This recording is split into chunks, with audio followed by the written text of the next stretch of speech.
Pas de maudit bon. C'est un itinérant qui a des liens avec Ben Laden. Ouais, qui a finalement plaidé coupable. C'est quelle histoire, celle de Mohamed Abdullah Warsam, qui est un homme de 52 ans, qui était détenu jusqu'ici à l'établissement là, de Rivière-des-Prairies, qui a fini par plaider coupable là, à certaines accusations, dont menaces terroriste parce que lui s'était l'an passé ramassé dans la rue. Il était sans abri et là va dans un refuge pour itinérants, rencontre une travailleuse sociale, puis là il se met à dire des propos super inquiétants. Il dit hey, moi je vais commettre un acte terroriste, je veux créer une armée, j'ai déjà connu Ben Laden puis le groupe Al-Qaïda. Moi vous savez, j'ai déjà été arrêté pour terrorisme aux États-Unis, c'est vrai, en 2009, 92 mois d'incarcération aux États-Unis en lien pour avoir eu des liens avec le groupe Al-Qaïda et là à ce moment-là, la police, évidemment, se met activement sur son cas, vont le détenir par la suite, surtout que même quand il l'arrête, lui, il continue à déblatérer, il dit « Je suis formé en explosif, je suis motivé par la religion, je veux faire sauter du monde. » Et là, il est en prison. Pendant qu'il est en prison, novembre dernier, il trouve une cabine téléphonique qui se trouve à la prison, appelle le bureau des passeports, puis dit « Hey, j'ai laissé une bombe dans le bureau du bureau des passeports à Montréal. » Raccroche, fait la même affaire, appelle à Québec cette fois-ci. Il dit qu'il a mis des bombes dans ces endroits-là. Évidemment, là, on prend ça au sérieux, on fouille, il n'y a pas de bombes, on revient par la suite avec d'autres accusations. Il a fini par plaider coupable donc de menaces, mais c'est assez fou là, de voir le parcours de ça. Gars qui a des problèmes il y a de santé mentale, schizophrénie, il a déjà été transféré dans un hôpital psychiatrique également pour ses problèmes. Mais il y a quand même eu de véritables accusations là, d'avoir eu des liens avec un groupe terroriste aux États-Unis. Donc voilà, on ne sait pas encore c'est quoi sa sentence, mais quand on profère des menaces comme ça, habituellement c'est 5 ans le maximum de prison. Quand c'est lié à des menaces terroristes, ça peut être prison à vie à suivre dans son cas. Problème d'eau à Montréal, c'est-tu un autre geyser? C'est pour éviter un peut-être autre geyser, Richard, qu'aujourd'hui, on a pris l'initiative du côté de la ville de Montréal de demander aux résidents de la ville de réduire leur consommation d'eau potable, et ce, pour les prochaines semaines, voire les prochains mois à Montréal. Parce qu'on voulait faire des travaux de réhabilitation d'une conduite qui se trouve sous la rue Atwater, qui alimente le réservoir McTavish, et à ce moment-là, on se rend compte que la dégradation est jugée préoccupante. On parle de risque imminent de bris à ce moment-là.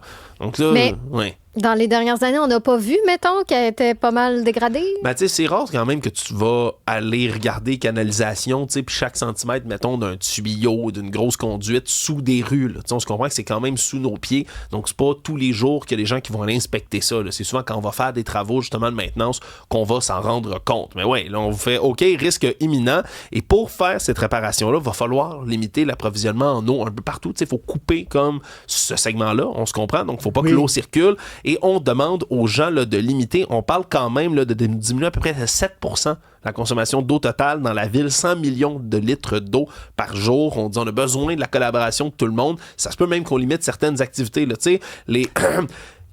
cabochons qui, mettons, lavent lors de leur entrée de voiture, leur ou driveway. Les douches très longues du fils à Richard. Exactement, c'est ce que je pensais. Bon, les ça. douches qui durent 1 heure. Là. Va falloir que tu lui Enfin, dises. un Là, coupe ça, là. oui. Ben ouais, tu sais, ou par exemple l'arrosage des terrains automatiques, etc. Il y a beaucoup de choses, ça se pourrait qu'on coupe là, dans les prochains mois, les prochaines semaines. D'ailleurs, à 16h, on va parler à quelqu'un de chez Eau Secours qui parle de consommation d'eau responsable au Québec, parce que ça fait quand même quelques fois, là, on parlait plutôt aujourd'hui à d'autres émissions là, de consommation d'eau responsable dans certaines municipalités. Il y a Samuel Poulain également de la Coalition Avenir Québec qui en a parlé là, pas plus tard qu'hier. Il faudrait peut-être repenser de la manière dont on gaspille et on consomme l'eau ici au Québec. Compteur d'eau. T'es pas habillé en noir, mais t'es habillé en gris. Donc, tu sais, parce qu'on disait les gens vont s'habiller en noir parce que ça va être...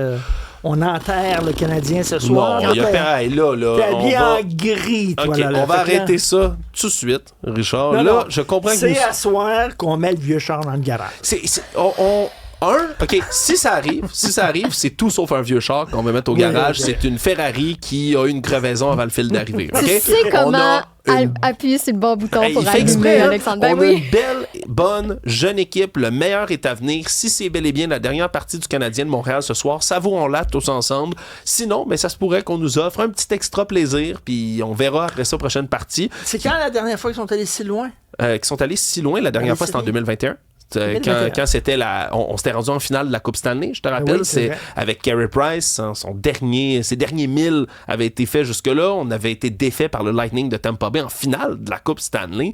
Mais dans ces séries-là, Richard, on avait commencé la toute première série contre les Maple Leafs de Toronto. On perdait 3-1 la série, exactement comme en ce moment. On avait réussi à revenir de l'arrière et emporter durant le match 7. Moi, je prévois Canadien en 7 depuis le début dans cette série-là. Alors, OK. Je perdrai pas ta encore balle. dans tes j'espère paris, que... là. Je suis pas optimiste, mais j'y crois encore. Bon, alors, c'est la nouvelle Patrick Bruel du jour. C'est la nouvelle Patrick Ça se peut pas. Bruel du jour et même que ça bouge vite. 2 nouvelles aujourd'hui. D'abord, Patrick Bruel qui a annoncé ce matin qu'il ne participerait pas au prochain spectacle caritatif des Enfoirés en 2027. Lui qui fait partie de la troupe depuis 34 ans quand même. C'est un des piliers. Les Enfoirés, je rappelle, qui permettent d'amasser des dons pour l'Association des Restos du Cœur. Ça avait été lancé par l'humoriste Coluche pour venir en aide justement aux plus démunis. Donc, Patrick Bruel qui leur a envoyé d'abord un message pour leur dire qu'il ne ferait pas partie de la prochaine édition.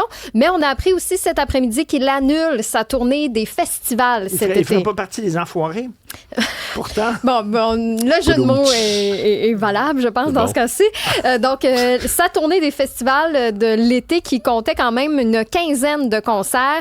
Ça commençait d'ailleurs le 16 juin prochain. Donc, tout ça s'est annulé. Sa société de production qui a envoyé un communiqué disant que c'est dans un souci d'apaisement et de responsabilité que Patrick Bruel a pris la décision, en accord avec les organisateurs de festivals, d'annuler les concerts, donc prévus de juin à septembre. Ils disent qu'ils ne veulent en aucun cas exposer ni les organisateurs ni le public à un climat de tension. Par contre, pour l'instant, Patrick Bruel conserve sa tournée à partir du mois d'octobre et dans le communiqué, justement, on précise que Patrick Bruel est libre d'exercer son métier et que le public, lui, est libre de se rendre ou non à ses concerts. Donc, c'est la nouvelle, les 2 nouvelles du jour, Bruel. finalement. La nouvelle On va Bruel. avoir une nouvelle tantôt en gêne de poitrine, je suis sûr. On est dessus. Opération Enfant Soleil. Oui, petite mention parce que c'est demain le Téléthon Opération Enfant Soleil, 39e édition. C'est ce que vous allez voir d'ailleurs sur les ondes de TVA de 12h30 à 22h demain soir. Toujours animé par Annie Brocoli, Maxime Landry, Alain Dumas, Annick Dumontet qui sont là depuis, mon Dieu, je ne sais pas combien d'années. C'est des piliers justement du Téléthon. José Lavigueur, Ève-Marie Lortie, Mélissa Bédard aussi. Il y a toujours des prestations, évidemment. Guylaine Tanguay, France d'Amour, Ariane Moffat, Cœur de Pirate, Isabelle Boulay. Et, tu sais, veux pas, en fait, semaine passée, on a appris là, le garçon de Jonathan Roberge qui est décédé. Il y avait un cancer du cerveau. Donc, tu sais, je pense qu'en plus, une semaine plus tard, on a le Téléthon. Tu sais, à chaque fois, je pense qu'on est très touché par les enfants aussi qui sont présents sur le plateau, qui des fois sont toujours atteints d'une maladie, qui des fois s'en sont sortis. Puis c'est là qu'on voit à quel point les dons peuvent faire une différence. Donc, année après année, on essaie de battre le record. Donc, soyez au rendez-vous demain. Merci beaucoup, Stéphanie.